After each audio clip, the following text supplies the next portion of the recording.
Hey everyone, welcome to another $1,000 strap search. I've got my $1,000 in singles here and I'm about to show you what I found. But before I do, let's talk about this week's tip.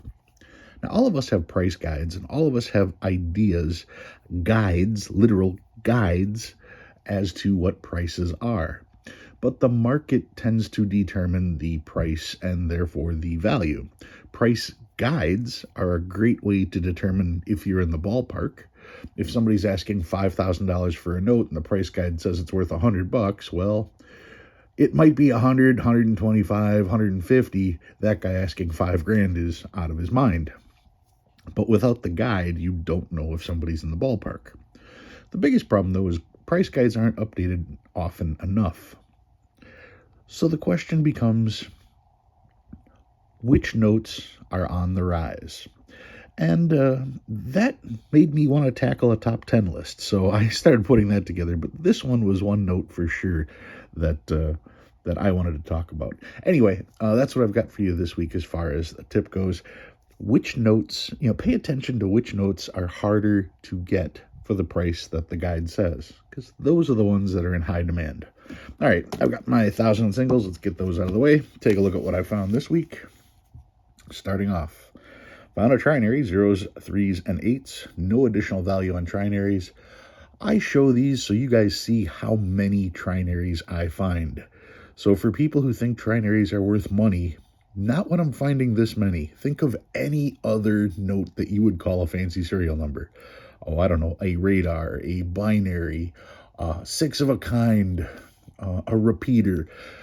Look at how many of those I find every week compared to how many trinaries and quads I find every week. That tells you that trinaries and quads aren't rare. They aren't worth anything. Don't buy them. Don't sell them. If you want to collect them, great. I save them trying to put paired numbers together. That's it. I think it's fun to try to pair notes that I found in circulation. And to me, that's what collecting is about. It's about having fun with your collection. If you're doing it for the money, that's an investment. If you're doing it to resale, well, that's a business. This is my hobby. All right, so 0s, 3s, and 8s on this one. 2s, 3s, and 7s here. 4s, 6s, and 8s. 0s, 2s, and 8s. 0s, 4s, and 1s. 1s, 5s, and 6s. Does that seem like those are hard to find? That many of those this week? No, they're not hard to find. Then I've got my quads, quad 7s, and only one of those, but still, I found one. Every week I tend to find them, which means they are not rare. Just look, you'll find them. Here are my stars, 2017 A star. Always check to see if they're filled. And I wanted to reiterate, after seeing somebody deciding that they wanted to make the hobby that much more difficult, if someone was to try to fill in those stars with a marker, that would bleed through on the back. Marker is water-based ink. This is oil-based ink. Water-based ink bleeds through. Oil-based ink doesn't. So if you think you have a filled star, double-check the back and see if any of the ink bled through the note. All right, so 2017A, 2017A, another 2017A, and another 2017, 2017 rough shape, 2017 heavily circulated again, 2017 in decent shape. So yeah, for those of you who think that stars are going to be worth a ton of money because they're not printing them anymore, how many stars have I shown so far? That's how easy they still are to find in circulation.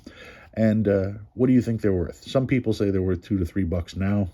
Do you really think they're going to be worth $20 a piece next week? No, they're not. It's just, they're so common.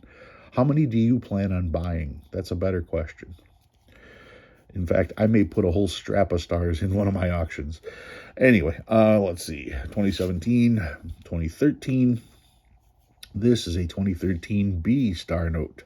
And of course, there was the whole duplicate series. And it's interesting because this is not part of the duplicate run. The duplicate run was 250,000 or less, and then all the numbers from 3.2 million to 9.6 million. Well, that should tell you that there were roughly 13 million duplicated notes.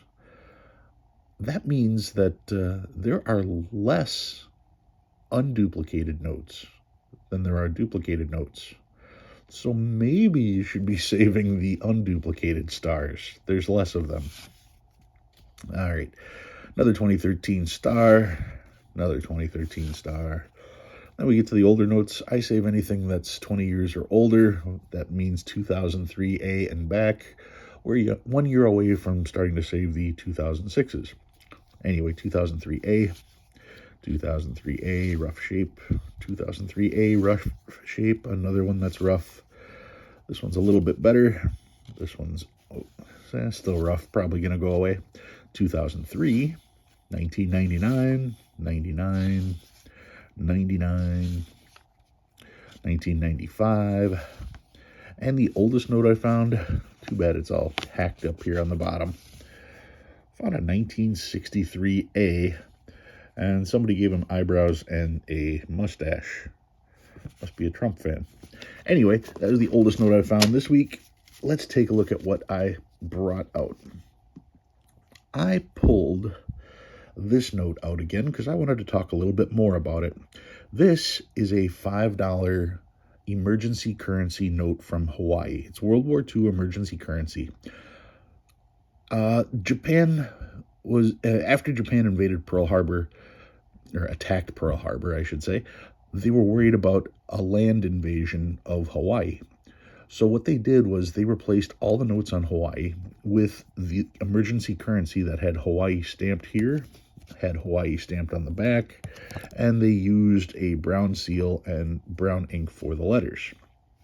They did that because if Japan would have invaded Hawaii, they couldn't just take the money straight from the banks and fund their own war effort. With the swipe of a pen, Congress could simply say any of the brown seal Hawaii notes would no longer be valid, and it would just be a piece of paper. So that was part of the deterrent for getting Japan to not invade. They did a similar thing with the European theater, I guess you could say, with the North Africa notes that have a yellow seal. But those simply have a yellow seal. They don't say anything additional on it. Anyway, the $1 notes in this series are fairly easy to find, and they even made $10 notes, and for the Hawaii series, they made a $20 note. But the $5 note for both North Africa and for Hawaii have always been considered the key note. I don't know if it's because they made less of them or because the $5, probably because the $5 bill was the workhorse, the one that people most used, which means it was the one that was most likely to become heavily circulated, returned, and then eventually destroyed. But the $5 denomination, that's the keynote in the collection for both Hawaii and North Africa. The thing is that this note, here, I'll show the back one more time. This note is one of the notes that I'm always looking for when I go on eBay to stock my auctions. And I can't find them at a reasonable price. And that's what got me thinking. What notes are out there that are difficult to find at the book price? This just happens to be one of them. It seems that the $5, not only for Hawaii, but for North Africa as well, these $5 bills, they are getting tougher to find at a good price. The only way people would ask more for them is if they were selling at that higher price. So it was a good time to remind you guys, if you don't have a $5 Hawaii, make sure to scoop one up, because they are getting tougher and tougher to come by. And yeah, when you can't find them, that's a good indication of the prices going up. So that's what I've got for you guys this week. Now, the $1 notes are fairly easy to come by. I have seen plenty of those. I've bought a couple of those. I've sold a couple of those in my buy it nows. But this is one of the notes, like I said, that I've always been on the lookout to try to find for a good price to sell to you guys. And it's been a struggle. Anyway, that's what I've got for you guys this week. The $5 Hawaii emergency currency from World War II. If you learn anything new this week, go ahead and hit that like button. If you like what you see and you want to see more, please subscribe. I love reading all your comments. Guys, thank you very much for watching. I appreciate it, and I will see you guys again next week.